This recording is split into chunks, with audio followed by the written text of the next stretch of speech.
jam 1 pulang bersih 100, berarti 1 bulan 300. Bojone loro becak, kene numpak mobil sikil papat, rabi loro wedi. Kalau urusan kita bekerja, bagaimana kita menjalankan Dunia ini itu kan wasilah untuk memperoleh. dan di sini kata-katanya pakai alif.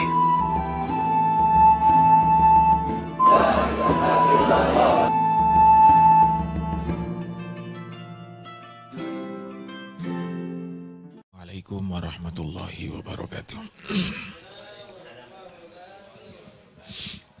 Al-Fatihah ila hadratin Nabi Mustafa Muhammadin sallallahu alaihi wasallam wa ala alihi wa ashabihi wa azwajihi wa dhurriyyatihi wa jami'alihi. Summa ila hadrati sultanil awliya Asy-Syaikh Abdul Qadir Jalani radhiyallahu an wa jamil awliya wal ulama wa syuhada was salihin min masyariqil ardi ila magharibiha, khususun jami' masyayikhina sidogiri wa usulihim wa furu'ihim wa jami' mu'assih jami'an nahdlatil ulama wa jami' ustadina wa abaina wa ummahatina wa jaddina wa jaddatina wa jami'alina summa ila hadrati jami'il muslimin wal muslimat wal mu'minin wal mu'minat wa la jami' hajatina hajati dunya wal akhirah, khususan hajati BMT UGT Nusantara. Al-Fatihah. A'udzu billahi minasyaitonir rajim. Bismillahirrahmanirrahim. Alhamdulillahi rabbil alamin arrahmanir rahim maliki yaumiddin. Iyyaka na'budu wa iyyaka nasta'in ihdinas siratal mustaqim siratal ladzina an'amta 'alaihim ghairil maghdubi 'alaihim waladdallin. Untuk sementara saya akan mengajak kita semua untuk lebih giat lagi bekerja, untuk lebih giat lagi di dalam tugas-tugas kita di BMT UGT ini. Mudah-mudahan motivasi yang akan saya bacakan ini akan lebih memantapkan kita berkhidmah lil ummah melalui BMT UGT Nusantara di Sidogiri ini. Sebab begini, banyak pemahaman sempit ketika menilai ada seorang santri atau menilai ada seorang asatidz, ada seorang pemuka agama kok sibuk bekerja. Dianggapnya sibuk bekerja yang dilakukan oleh para ustadz, para santri dianggap memilih kehidupan dunia, seakan-akan dianggap mengenyampingkan kepentingan akhirat. Dan itu salah. Tidak benar penilaian itu. Oleh karenanya, pada kesempatan ini, mari kita bangkitkan lagi semangat bekerja di BMT ini dalam rangka Izzul Islam wal Muslimin melalui BMT UGT Nusantara Sidogiri. Ada ba'dul hukama. Ini saya ambil dari kitab Tanbihul Ghafilin ya. Jadi kalau bisa ini tolong bisa dilihat sendiri nanti. Di Tanbihul Ghafilin itu ada bab yang namanya Fadilatul Kasab, keutamaan orang bekerja. Di situ disebutkan qala ba'dul hukama. Hukama ini pangkat seorang sufi. Jadi kalau sudah berbicara al-hukama, ini pangkatnya sudah sufi. Bukan sekedar al-faqih, tapi sudah mencapai derajat sufi. Ba'dul hukama menyampaikan kepada kita sebagai motivasi giat kita bekerja, la yambagi lil akil, tidak baik bagi orang yang berakal, ayyanzila baladan laisa fiha khamsatun. Tidak baik bagi kita orang yang diberi akal oleh Allah Ta'ala untuk berdomisili di suatu desa, berdomisili di suatu kota, di mana di desa itu tidak ada hal 5. Ini penting saya sampaikan, supaya kita bekerja ini tidak ayem. Kita bekerja ini supaya giat terus. Yang pertama, sultanun qahirun. Maklum ini ya. Ada pejabat pemerintahan. Yang kedua, qadin adilun. Ada pejabat hukum yang adil. Lah yang ketiga ini yang penting bagi kita, sukun qaimun. Ada pasar di situ. Ya. Ada pejabat pemerintah, ada pejabat hukum, ada pasar. Sukun qaimun. Kalimat ada pasar ini artinya ini sebagai support bagi kita supaya kita ini betul-betul giat bekerja.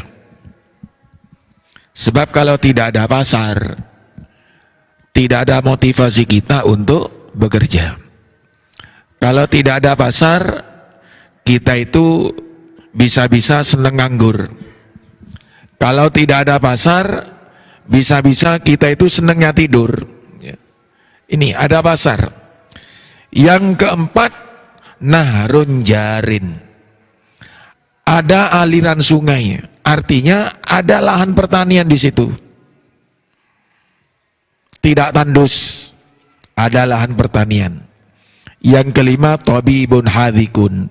Ada puskesmas, ada bidan, ada dokter. Lah, kita di Sidogiri ini tepat sudah di sini. Pemerintahan ada ya, maklum. Kepolisian ada, pasar ada. Sehingga di pasar itulah menjadi lahan kita untuk mencari fadlullah. Fadil dari Allah, fadilah dari Allah, anugerah dari Allah yang berupa rizkun halalun. Karena di pasar itulah tempat mempraktekkan kita fikih muamalah. Di situ ada perdagangan. Di situ ada simpan pinjam. Di situ ada sewa menyewa. Ada ojek, ya kan? Di pasar itu pasti ada ojek. Apa? Becak, bentor, dokar. Ini. Ada lagi tenaga kuli, ijarah. Ya. Ijarah, tenaga kuli itu ijarah. Becak itu tenaga transportasi juga ijarah. Di situ juga banyak para orang yang menawarkan jasa, jasa potong rambut, bahkan jasa penyeberangan, jasa parkir. Jadi kalau kita besok nandur anak ya, supaya anak ini tidak luput dari himbauan ba'dul hukama ini, tanduran ada di suatu tempat, di mana tempat itu ada 5 hal ini. Pemerintahnya jalan, aparat hukumnya bagus, ada pasar di situ, ada nahrun jarin, ada sungai, artinya ada pertanian. Di Sidogiri lengkap, pasarnya ada, pertaniannya ada, tabibun hadikun, ada puskesmasnya. Sehingga pada kehidupan ini tidak terlalu sulit. Dan kita bisa saja berbisnis apapun di pasar itu bisa jalan. Kita punya keahlian memotong rambut. Kalau buka di tengah pasar, jalan. Atau di dekat pasar, bisa jalan. Kita punya alat transportasi becak. Becak sendiri tidak bisa. Beli becak, 20 becak umpama. Bentor. Dileasingkan umpama. Kita punya tenaga kekuatan otot umpama. Jadi tukang manol di situ banyak uang di sana. Banyak para ibu-ibu, perempuan-perempuan tua yang belanjaan itu berat, tidak bisa mikul sendiri, dengan tenaga manolnya. Manol itu namanya saja manol. Seakan-akan pekerjaan yang remeh, yang hina.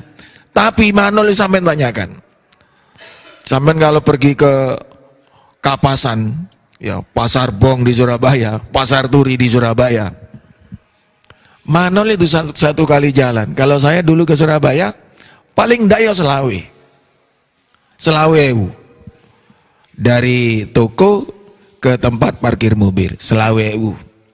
Ya dia sekalipun ngomong apa adanya, seikhlasnya, kita itu sungkan, beli 10 disungkan, paling selawe.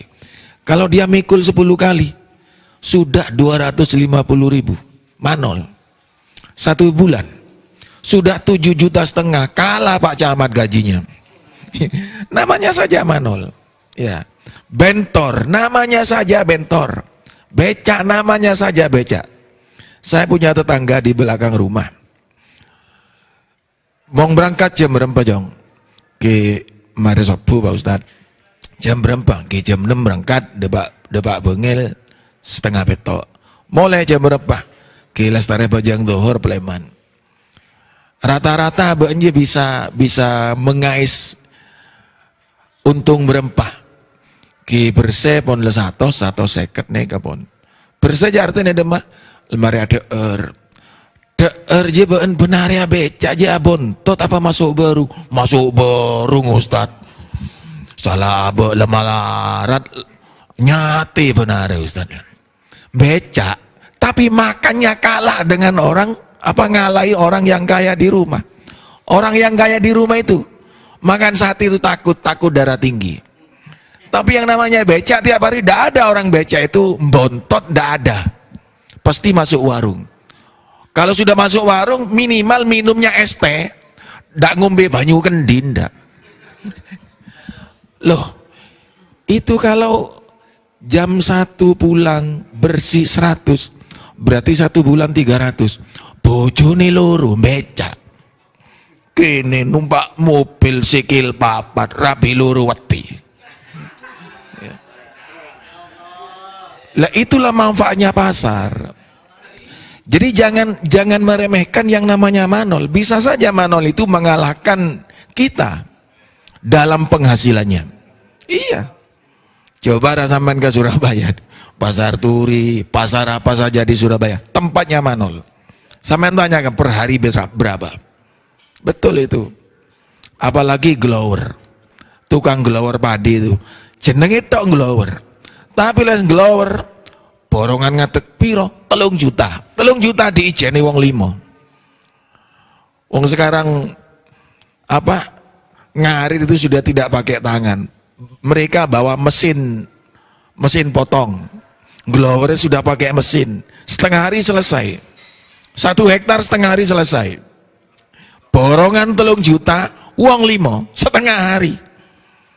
Oleh karena itu, ini merupakan konsep syariat bagi kita. Kita kalau nandur anak itu sekira di tempat anak kita itu kalau tidak ada pasar ya ada nahrun jarin. Artinya dekat dengan pertanian. Sudah. Ini penting bagi kita.